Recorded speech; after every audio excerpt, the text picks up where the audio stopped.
Friday Night Blitz is brought to you by Rock Oil Refining Incorporated. Your Blitz starts now. Welcome to the Friday Night Blitz. I'm Saul Meyer, and that is Will Harrelson. So one of the oldest rivalries in the state happened today. It was Rhinelander hosting Anago. That's right, Will. It was the Bell game at Mike Webster Stadium. Anago won the game last year, so the Red Robins were able to bring the Bell back to Land Lake County. And the undefeated Hodags were looking to bring that Bell right back home to Oneida County and maintain that undefeated streak. Newswatch 12's Drew Shelley was at that game and has the recap.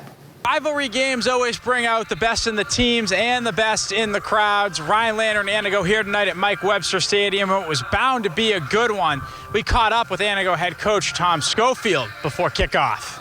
I think it's going to be a great game, a hard-nosed game on both sides of the ball. Rhinelander's got a good squad this year. We're coming off a big win against Merrill last week, and I just want to see the boys come out and play hard the entire game. Anago on the road looking to take down the undefeated Hodags on their home turf. First quarter, Red Robins rolling early. Javon Bussey gets some space, and he rolls for a gain of 25. Anago would score on the drive. Now in the second quarter, Jake Verhassel goes play action. He hits a wide open Jason Arrowwood, who rolls into the end zone for the score. It's 14-0 Anago, and the Red Robins came to play. Third quarter, Anago threatening, but on 4th and 1, the Hodags defense stands tall. They stuff the run and keep the Robins off the board. Later on, Anago driving again. Alex Schleve takes it in from a couple yards out. The Robins dominant on the road. They go on to win this one 24-0 over Rhinelander. The bell stays with Anago. The Red Robins coming to Mike Webster Stadium and hand Rhinelander its first loss of 2023. It was an impressive performance from jump as Anago now improves to 3-2 on the 2023 season. Here in Rhinelander, I'm Drew Shelley, Newswatch 12. Thanks for that, Drew. What a fun game. Let's stay in the Great Northern Conference for our next matchup. Both Merrill and Lakeland Union are looking for their first win of the season. They played some tough teams and haven't been able to get the job done, but one of those teams will tonight. Let's find out who.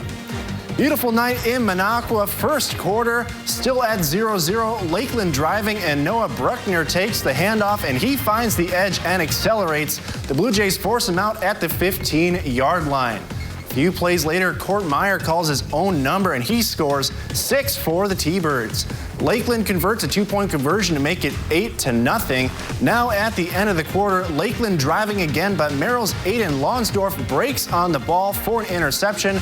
The Blue Jays are fired up, but weren't able to turn it into points. To the second quarter, Noah Bruckner takes the handoff. Offensive linemen doing their job as this T-Bird is soaring into the end zone.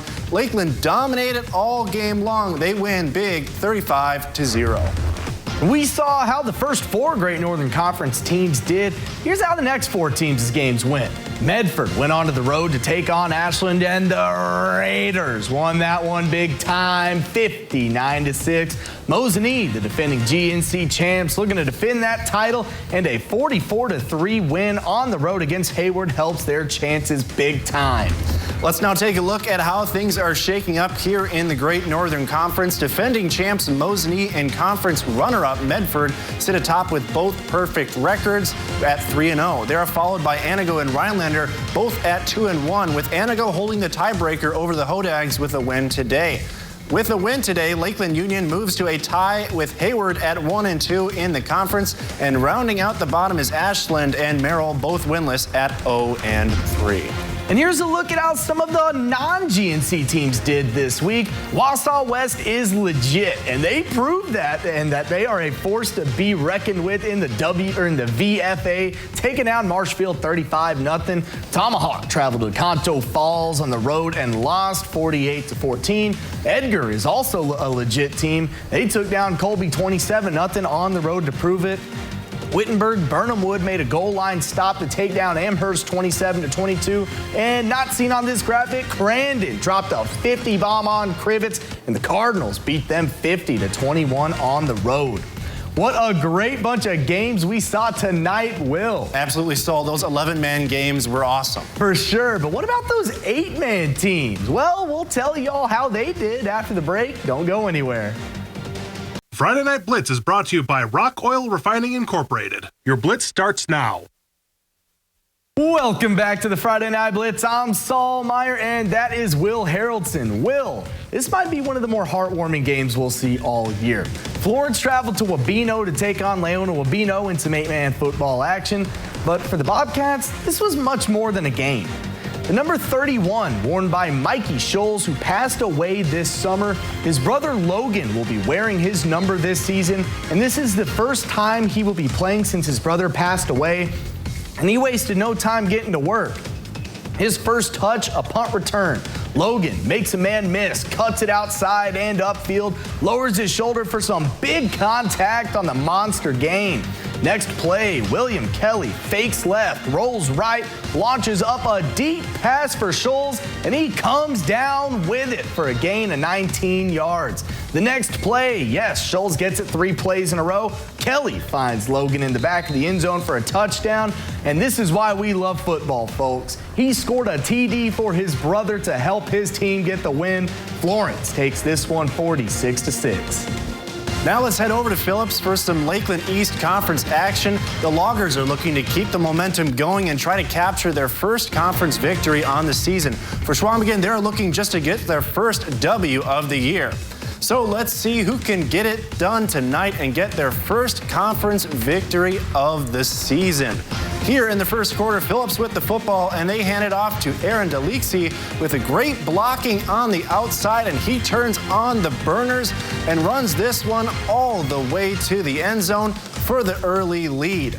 Schwamigan now with the ball here as Dalton Schmidt bounces it to the outside, and that'll pick up just enough yardage to move the sticks for the Screaming Eagles. Next drive for the Loggers, Ben Vernig fakes the handoff and takes it himself up the middle for another big gainer as he takes this one to the house and extends their lead. The Loggers' rushing attack would be too much for the Screaming Eagles as Phillips would go on to win this one 50-20. And I know the Blitz in the fall is usually for football games, but come on, the Wendigo are in action today.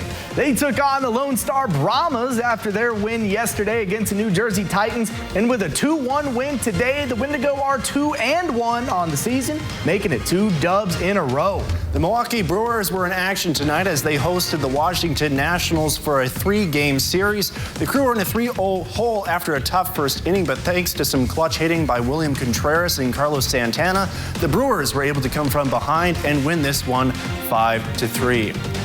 Man, Will, what a great bunch of games we got to cover tonight. That's right, Saul. Week 5 is officially in the books. Conference play is in full swing all over Wisconsin, so games are holding much more weight as we get through the season here. For sure, for sure. Well, that's all the time we've got for tonight for the Friday Night Blitz. Be sure to tune in every Friday at 10 for all your local high school sports highlights and scores. For Will Harrelson, I'm Saul Meyer. Thank y'all for watching. Y'all watching at home, have a great night.